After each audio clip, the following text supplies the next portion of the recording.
High school. Has there ever been two words put together that are more true? High school. Wow. Looking back at my high school, people don't want to hear it when they're there, but so many millions of people will tell them those seriously are the best times of your life. And looking back on it, all I can say is, hands down, they were definitely the best times of my life. And I'm just glad I lived and I survived to tell about them. And I'm surprised that most of us did. High school. I went to Carteret High School in the years of 91 to 95. Graduated in 95. Shouldn't have graduated in 95. My freshman year, I didn't have enough credits. My senior year, I didn't have enough credits. I took 8 straight classes. They told me I'd still not graduate, and I graduated with less credits than I was supposed to have. You're supposed to have 115, even graduate in 8 straight classes. And if I went to summer school, I would have had 113.5 because of how bad I did my freshman year. And I told them, I'm not going to summer school. I'm coming back if I have to. And they gave me my diploma and got me the hell out of there because they didn't want me to come back. God's honest truth. A lot of crazy stories with high school. High school had a crazy time, crazy experiences. Freshman year in high school, I tried out for the football team, and I was going to be starting nose guard. And I was going with this girl, Kristen, at the time, and I really didn't get to see her much, and I was still really very shy with the women and whatnot. One day I gave her a rose, and I bounced away from her and ran because I was so embarrassed. I don't know, it was just stupid, but one day I took off a football practice to hang out with her, and the coach was looking for me. Where the hell's Gattuso to snap, blah, blah, blah, and he knew my brothers and sisters from going to school with them, from being from town. And the coach told me, or told the team to tell me, since I missed the practice, he was gonna kick my ass and make me run a bunch of extra laps and this and that. And I told him that he'd tell the coach to suck my dick. And the coach didn't like that. He told me he would put me in a wheelchair for the rest of my life if he ever saw me again. So for like 3 years, I kind of dodged that dude. And one year, my junior year, my buddy Casey fucking sabotaged me and was like, here he is, coach, and he caught me and he threw me in a locker and was fucking with me. And I was like, man. He's like, oh, you know, I'm just fucking with you too. So I was like, yeah, I know you are, because if word is born, if you try to fuck with me for real, I was going to hurt you, man. High school was crazy. I was a peaceful cat. I was a quiet cat. I was an artistic, weird cat, I guess. So I'm told and so I remember. High school.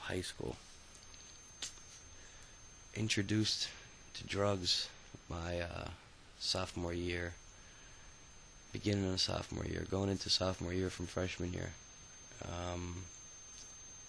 Smoked my first joint that summer with me, a buddy Stro, George, and Marky down the train tracks down by the trestle. $2 joint we bought off this guy Rob, this old dude, and I didn't really care for it much at the time until we smoked again. My friend Mike D and Marky and Mike's house, and we got wrecked and we got caught by his sister smoking off a can because we couldn't roll anything at the time, whatnot, and had no papers and stuff. So we smoked off a can and we got caught, and his sister busted us and wound up smoking with us. And then we were so high and so retarded. We went to the football game that was going on, a high school football game, and I was out of it. First time I was really stoned from weed and whatnot, and I started like stage diving into the friggin' stadium, almost breaking my skull. It was crazy. From that, like, it was literally like a week like in like 9 days span, it was like hello weed, and the next day it was like hello acid, hello coke, hello everything. It was like thrown like in 1 week. It was like we found cocaine one day walking like the day after doing acid for the first time. After doing acid for the first time, it was a whole crew of us, like 15 of us. We were tripping, and people would tell each other, look at the light and blink your eyes, and it'd be like spaceships were following us. And one friend, Dan Jones, broke a window and started a fire. We went to a friend's house. This girl was sober, and she kicked us out of her fucking house. We're walking around. My mom just happens to be driving by, and she's like, hey guys, how you doing, blah, blah, blah, this and that. And I'm just like, don't look at my mom, don't look at my mom. My mom's like, Freddie, what's the matter? And I'm like, nothing. And I was drunk. I was tripping first time ever on acid. And she's like, get in the car, you're drunk. And I go home, and I friggin' sat on my couch all night tripping, bugging on acid, going nuts for the first time ever. And all I remember was watching the box and watching the Ice Cube Wicked video playing over and over and over again 1,000 fucking times. And to this day, that video is brainwashed into my head. Drugs were a big part of high school. A lot of crazy shit. A lot of angel dust, a lot of weed, a lot of everything in that high school. Trying to see.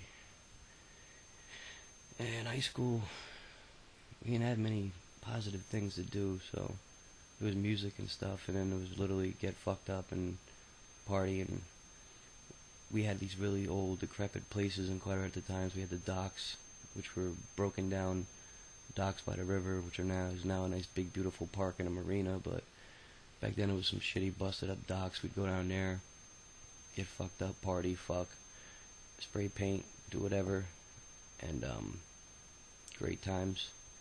We'd go to this place called the Great Outdoors, which was behind a bunch of factories. It's the same thing.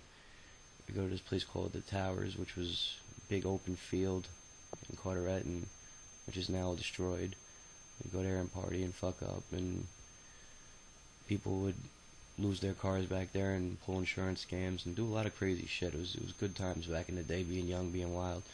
Cars flying off of docks, being missing. It was crazy shit. High school.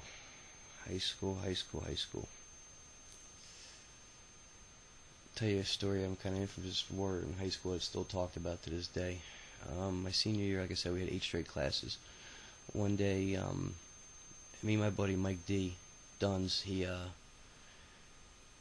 had like 3-4 classes together that year, and Duns was old school, knew him from Young People's Day Camp, from freshman years.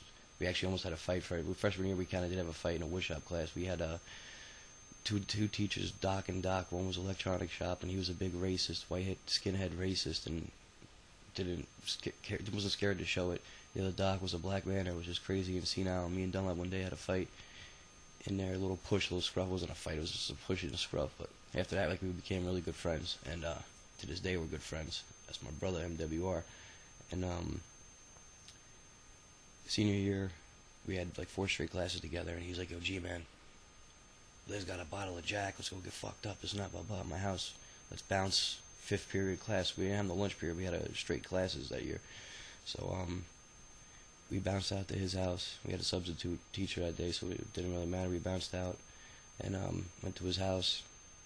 We're drinking Jack, and we did this 2 years throughout the high school. Me and Jones used to go there, listen to De La Soul records, put our head against the wall and get fucked up, retarded, acid, drinking Jack, smoking, and spin our head and bust our ass listening to De La Soul's Dead and De La Soul 3 Feet High and Rising over and over again, and answering every question every time they friggin' played the tapes.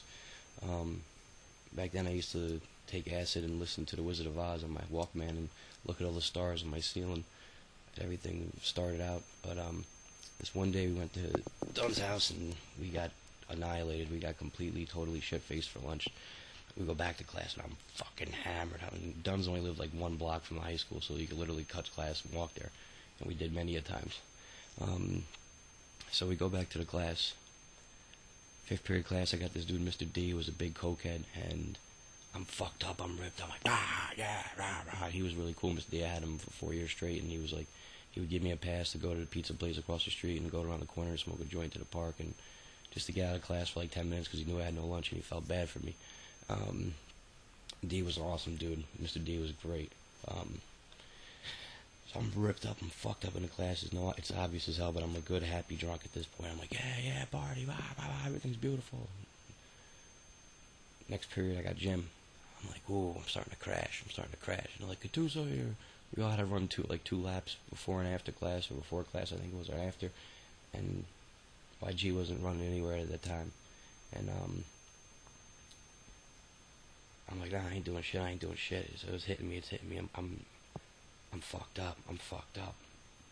Everyone's like, nah, just leave him alone, he's be alright. But I'm still functionable. I'm okay, and I'm still functionable. Next class I got my teacher, Miss Villardo, and